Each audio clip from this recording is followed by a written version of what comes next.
Durante décadas, la Unión Soviética ha sido el gran monstruo que amenazaba la humanidad, la libertad y la democracia. ¿Sabes cuál? La Unión Soviética. La Unión Soviética. ¡Qué La miedo! Unión Soviética.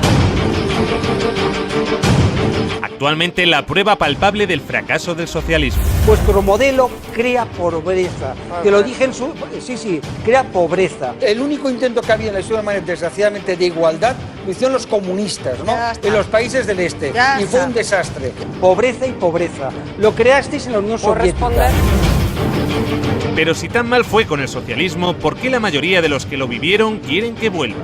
Y es verdad que se fueron, pero no se cuenta la segunda parte. La segunda parte, que en la Alemania del Este, en el Berlín actual, siguen votando a los antiguos comunistas.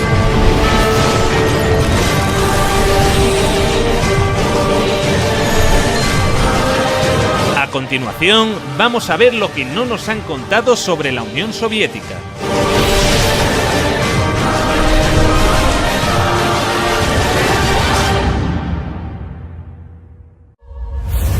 Esta es la evolución del PIB ruso en los últimos años del régimen zarista, prácticamente estancado hasta que se produce el origen de la Unión Soviética. Lo primero que harán será una reforma agraria que otorga a los campesinos propiedad sobre la tierra. Luego, los primeros años de socialismo, como consecuencia de la Primera Guerra Mundial y la Guerra Civil, fueron complicados. En 1921 se creará el Gosplan, el Centro de Planificación. Será un primer plan basado en la electrificación del país, necesario para desarrollar toda una serie de infraestructuras en un país en el que casi no había nada. Esto es lo que sucede con el PIB soviético cuando se inicia el Gosplan. Lo que muestra que la manera en la que los soviéticos habían organizado la economía no era un fracaso para nada. Hasta 1970, el crecimiento era alto. A partir de entonces, entre 1970 y 1980, el crecimiento era menor. Y el crecimiento del bloque blanco algo mayor. Los mecanismos de bloqueo aparecen en esa época. La única caída significativa fue durante la Segunda Guerra Mundial. Una guerra que, a diferencia de lo que nos vende Hollywood, fue ganada a los nazis gracias a la Unión Soviética.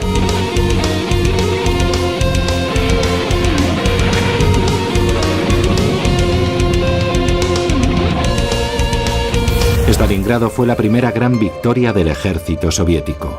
El triunfo del Volga es como un faro, el punto de inflexión de la Segunda Guerra Mundial.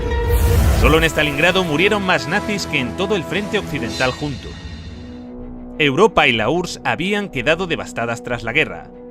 Elaboraron lo que más tarde se convertiría en el Programa de Recuperación Europea, que lograría levantar nuevamente a la Europa occidental. Europa necesitó que los Estados Unidos inyectaran cantidades ingentes de dinero para relanzar su economía. La Unión Soviética no.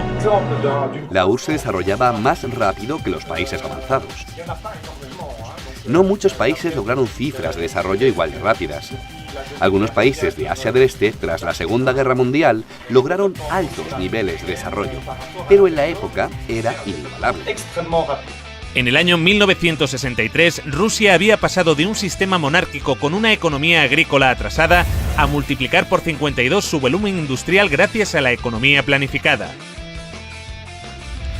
La primera vez en la historia que un país alcanza tales cotas de desarrollo sin esclavizar o robar los recursos naturales de países subdesarrollados como hace Occidente.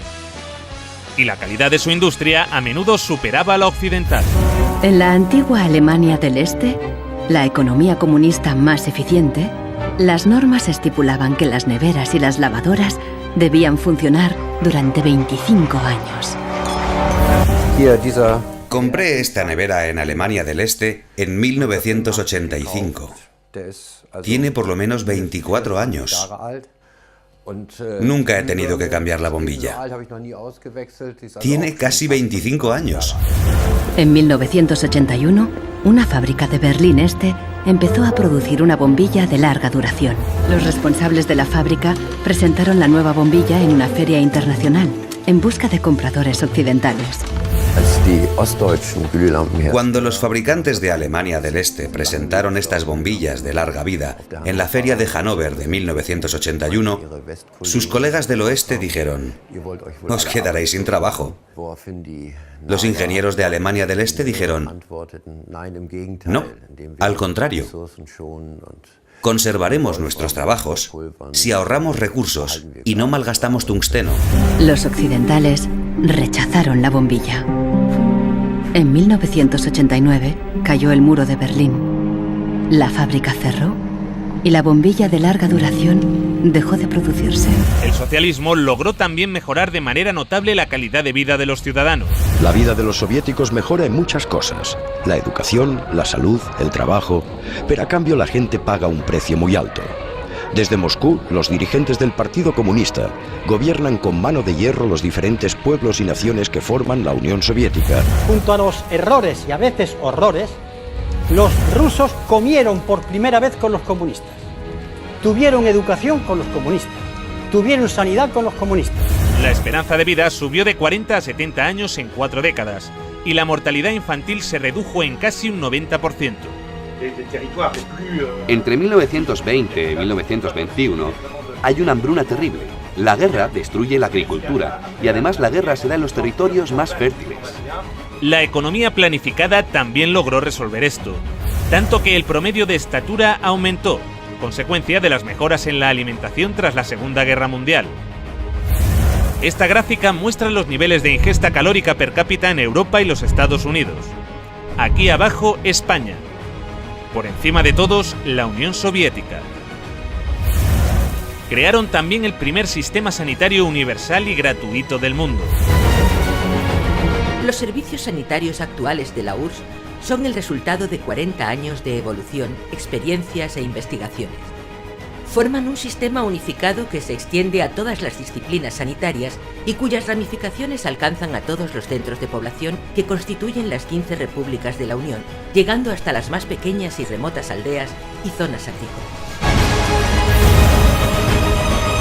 En el año 1980, la URSS tenía más médicos y camas de hospital que los Estados Unidos de América.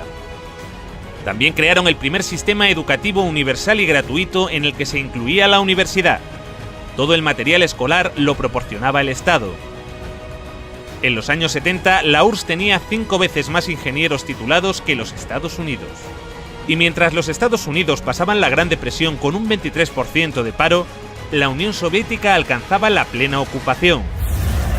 Sus oficinas de desempleo permanecieron cerradas hasta el año 88. Y las condiciones laborales no estaban nada mal.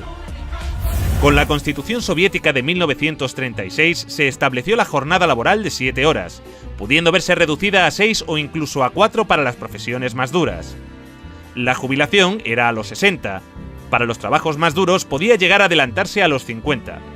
Solo hacían falta 20 años cotizados para cobrar la pensión completa. Los sueldos se cobraban al 100% durante las bajas por enfermedad, y también tenías derecho a bajas si tus hijos se ponían enfermos. La baja por maternidad duraba 1 año. De hecho, fue el país que consiguió las mayores cotas de igualdad entre hombres y mujeres. Antes, en la RDA de su juventud, la mujer era igual que el hombre, y a veces incluso superior. 9 de 10 trabajaban, había guarderías para sus hijos y tenían tiempo de ocio.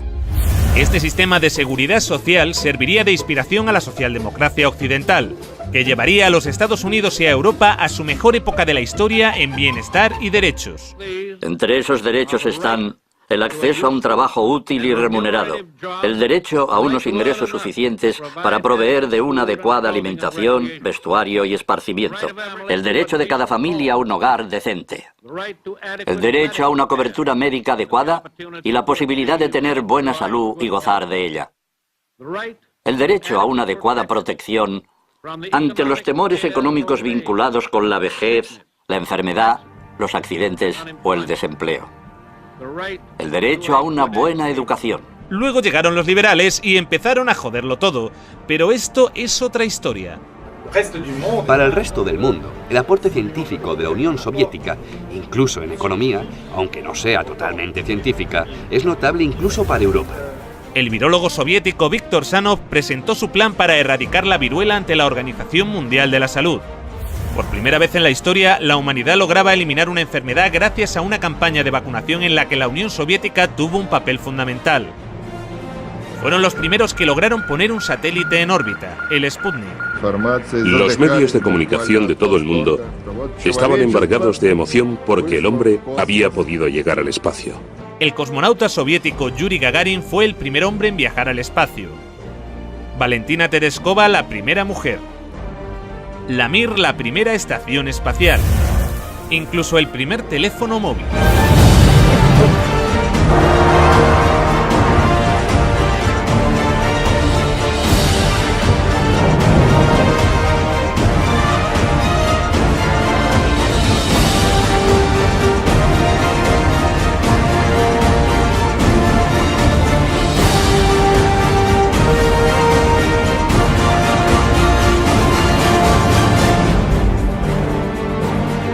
El acceso a los coches era difícil, pero el transporte público era gratuito y amplio.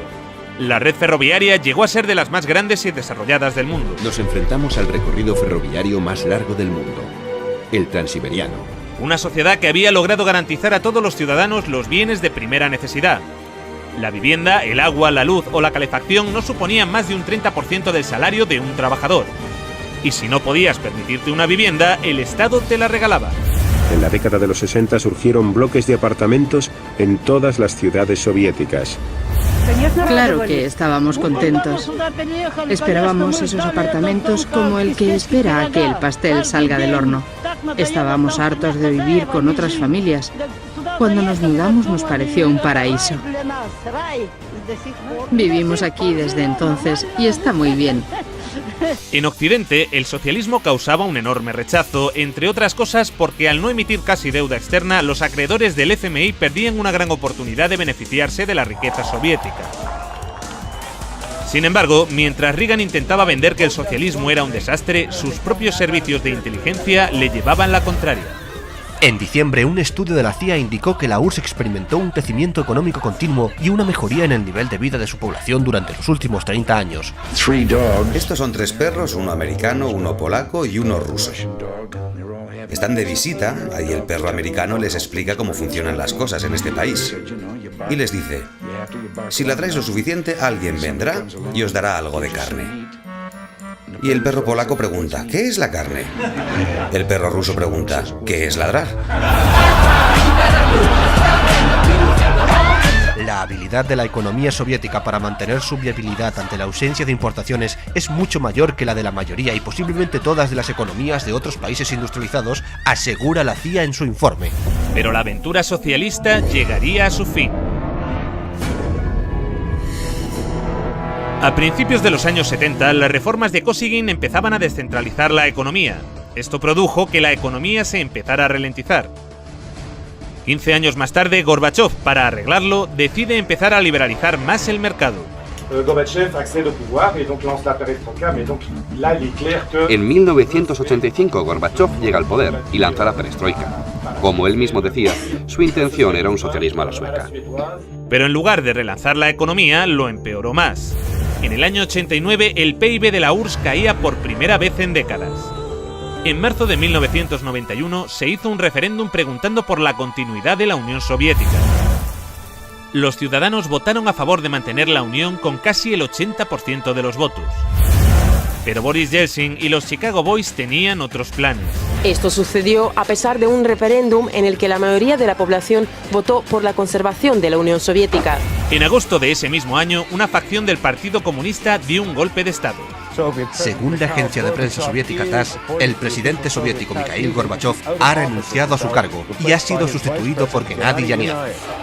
Lo que están haciendo es engañar vilmente al pueblo. Esto es un golpe anticonstitucional. El golpe fracasó, pero debilitó lo suficiente al gobierno para iniciar el desmantelamiento de la Unión Soviética encabezado por Boris Yeltsin. Estábamos defendiendo una Rusia libre, y el símbolo de esa Rusia libre era Yeltsin. Un proceso que ya parecía irreversible desde hacía 2 años cuando se produjo la emblemática caída del muro de Berlín. Algo que hoy se recuerda como un gran logro de la humanidad.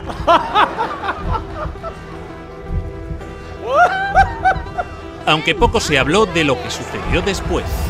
El libre mercado llegó a Rusia y con él el caos. Se vendieron empresas estatales a precio de saldo. Gracias a la terapia de shock de Yeltsin, en 1992 los rusos consumían un 40% menos que en 1991. Un tercio de la población había caído en la pobreza y la gente tardaba meses en cobrar su sueldo. Con las medidas liberales llevadas a cabo por Boris Yeltsin, el PIB de Rusia experimentó una caída en picado durante los 8 años siguientes. La corrupción era generalizada y el crimen organizado se disparó. Moscú se convirtió en el nuevo salvaje oeste. Eso sí, han construido unos rascacielos de puta madre en Moscú.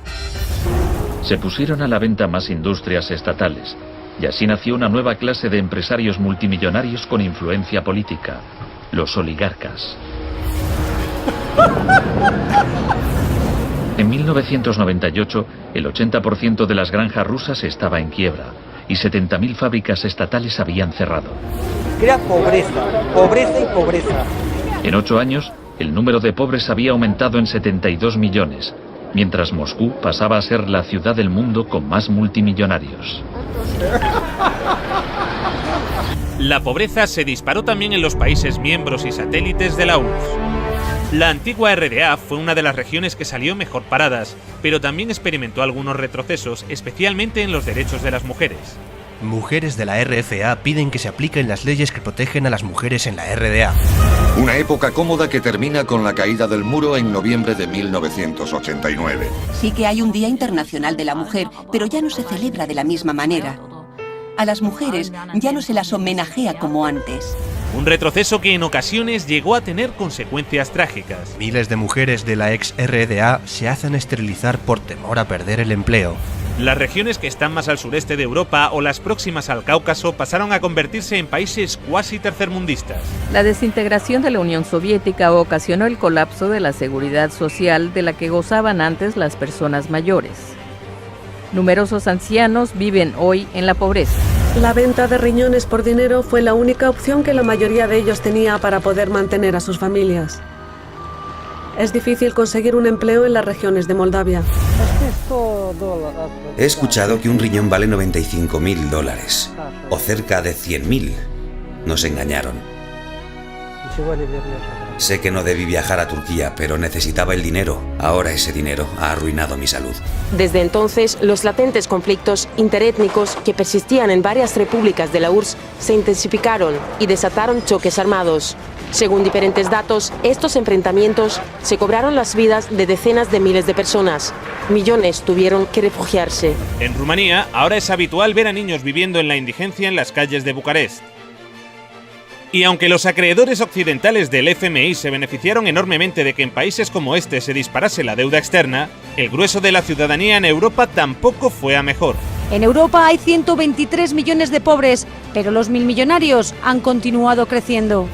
Por alguna razón, desde la caída del muro de Berlín, en Europa no hemos parado de perder derechos y calidad de vida. Esa gran amenaza que se llamaba el comunismo y que estaba allí, obligó a los conservadores de aquí a tomar una serie de medidas.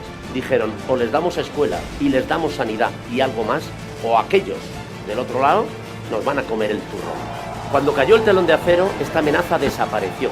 Y dijeron, bueno, ya no tenemos por qué darles nada, porque no existe la amenaza. Pero como la URSS y Yugoslavia no existen ya... Mientras, los que vivieron el socialismo en primera persona a menudo lo añoran. Cuando se cambió aquello y se encontraron que tenía que pagar la calefacción, la electricidad, etcétera, etcétera. Una encuesta publicada en 2014 revela que el 60% de los rusos quieren que vuelva la Unión Soviética. Y es verdad que se fueron, porque tenían enfrente un escaparate, pero no se cuenta la segunda parte.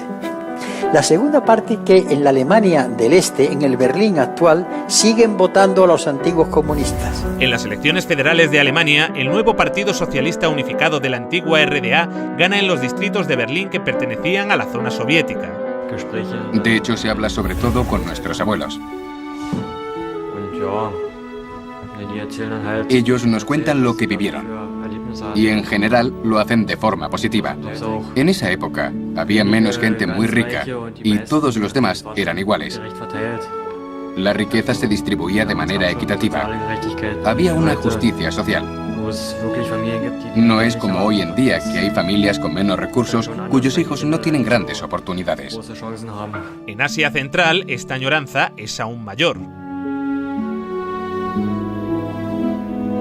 ¿Qué opinas de tu actual generación? Nos hemos quedado huérfanos. Los países se separaron y nos perdimos. Quizá en 20 años hayan desaparecido. Creo que las cosas iban mejor antes, en la Unión Soviética. En el mejor de los casos, solo unos 600 aldeanos aún viven aquí. Pero cuando Kirguistán formaba parte de la Unión Soviética, la gente de todas partes de la República deseaba venir a este lugar. Todo funcionaba, las fábricas, las plantas. Las personas vivían de manera igualitaria. Al comparar, yo elegiría el estado en el que vivía cuando tenía 7 años. Con la llegada de Putin al poder, la economía empezó a recuperarse. Se redujo la pobreza y la criminalidad. Pero los niveles de bienestar jamás regresaron. La desigualdad sigue en los niveles de la época de Yeltsin. La tasa de mortalidad en Rusia aún está muy por encima de los niveles de la era soviética. Y esto es en parte debido al deterioro del sistema sanitario, que ahora es de pago. No tuve que pagar por la escuela y la universidad, pero recibíamos una buena educación. Nos curaban de forma gratuita. En julio de 2010 murió de cáncer, mi prima. No pudo encontrar 30.000 rublos para una operación. Estuvo acostada varios meses. Las dolorosas inyecciones también las tuvo que pagar. De manera que sí, todo un logro la caída del comunismo. Un logro de la hostia. En el próximo episodio... Pablo Iglesias y Eduardo Inda revelan nuevos e inquietantes datos sobre la figura de Stalin. Sin interrumpir, Pantuflo, sin interrumpir. Vamos a dejarlo de Pantuflo. Eso es una táctica estalinista. Vamos, por favor, a mantener el respeto. Adelante, Pablo, por favor, luego Eduardo. Pido perdón por utilizar una táctica estalinista. Como todo el mundo sabe, Stalin recomendó llamar Pantuflo a los interlocutores. Y cuando estéis en Stalingrado, luchando contra las tropas nazis, recordad esto. Tenéis que llamarlos a todos Pantuflo.